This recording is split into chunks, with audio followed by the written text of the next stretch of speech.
You mentioned the education system, and I'm somebody that's immersed within that and very near and dear to my heart. What do you believe, or what do you see as some of the major obstacles of American education in 2014?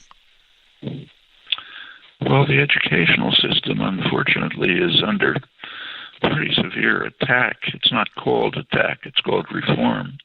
But you should always be very cautious when you hear the word reform and ask what it actually means. The educational system is badly underfunded. Schools are in disrepair. There aren't enough teachers. Teachers are poorly paid. There are efforts to get around the to undermine the public education system by setting up alternatives. Mass public education was one of the great achievements of American society back in the late 19th century, and it has had enormous positive consequences, and it's now under attack from the kindergarten level right through the universities. At the K-12 level, the school level, education is being shifted under government policy to what amounts to training for obedience, teaching to test, which is a perfect way to undermine and dull creativity, interest, searching for seeking your own understanding of yourself and the world. Is absolutely the worst form of educational policy, deadening and destructive, and that's being imposed all over. At the university level, the United States still has the greatest universities in the world, but the system is severely under attack. It's again the scientific research, which is not only of enormous significance in itself, but is also the basis for future economic development. That's under attack from Congress. In fact, just take a look at the figures. The research and development funding by the federal government has declined about 25% relative to the economy in the past decade, at the same time when everywhere else, Europe, Japan, China, it's going up.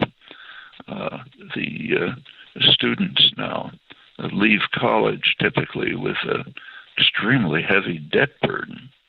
There's no economic basis for that, but it has a sharp disciplinary effect. It limits the opportunities for what you can do. For obvious reasons, you have to pay off your debt. And again, it's worth stressing that is not an economic necessity.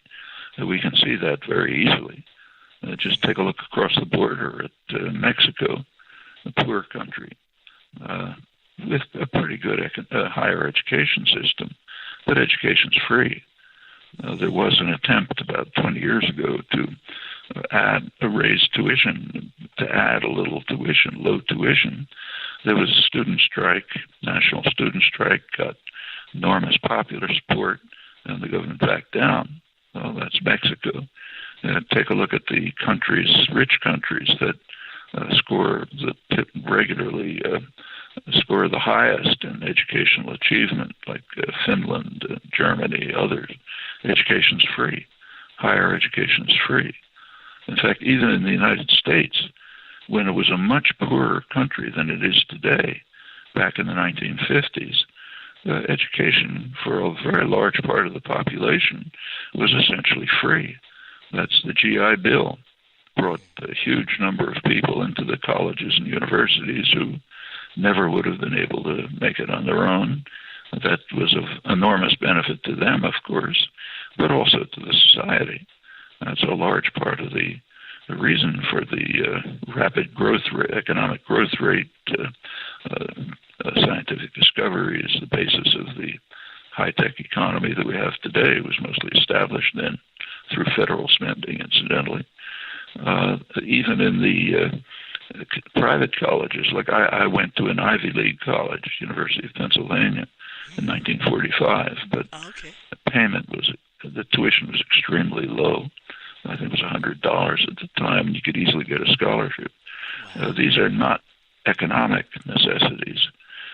However one wants to debate the cause, the effect is to impose discipline and passivity on young people who are at a time of their lives when they should be free to explore, to figure out who they are, to find their own way in life, to understand the world, to become engaged in public issues, to pursue their own interests and so on. But that's being sharply constrained.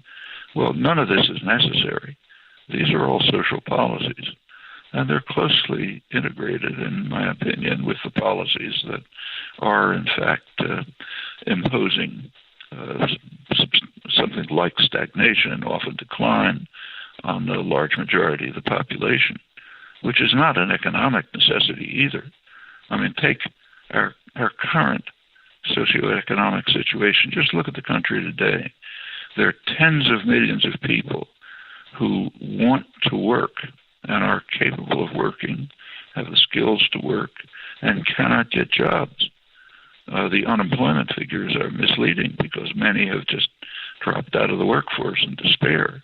So a huge number of willing and idle hands. There's an enormous amount of work that has to be done. I drove into work this morning. Like every day when I drive to work, I have to try to guess where the detour is going to be because they're patching up some street that's falling apart. That's great. Literally, and that goes everywhere. I mean, our health system is an absolute scandal. Twice the per capita cost of other countries and some of the worst outcomes. The American Society of Engineers gives an evaluation of infrastructure every year. They've given failing grades to the United States for years. The country's falling apart. Plenty of work to be done. There's a need for construction, for teachers, for scientific research, for just about everything you can think of. So plenty of work to be done, plenty of idle hands, huge resources available. The corporate sector and the banks are richer than they've ever been. There's so much money they don't know what to do with it. So idle hands, work to be done, plenty of resources. The society can't put them together. You can hardly have a sharper indictment of a socioeconomic system, and there are very serious dangers ahead. You want to have a look at it and the way we're dealing at them. I'd simply suggest taking a look at this morning's New York Times. It has a separate section on energy, and that's very much worth reading. The section is pretty much euphoric. We can become the Saudi Arabia of the 21st century. We can have 100 years of energy independence. There's endless amounts of fossil fuel that we can produce and use and export. There are maybe some problems, like maybe the price won't be right, but generally it looks just wonderful. There's one thing missing in that section. What's the world going to look like in 100 years if we exploit all of our fossil fuel resources? And we're heading towards a cliff, like the proverbial lemmings. And we're going to create a world in which there won't be possibilities for decent survival. So what happens to our grandchildren? That question simply doesn't arise.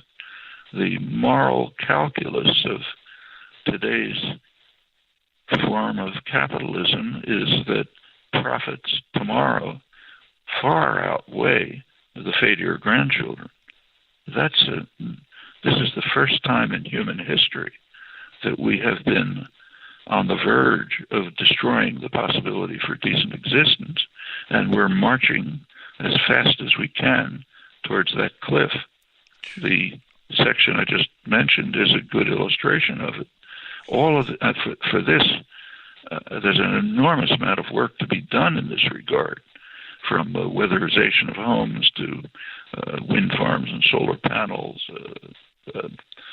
more advanced scientific research and so on.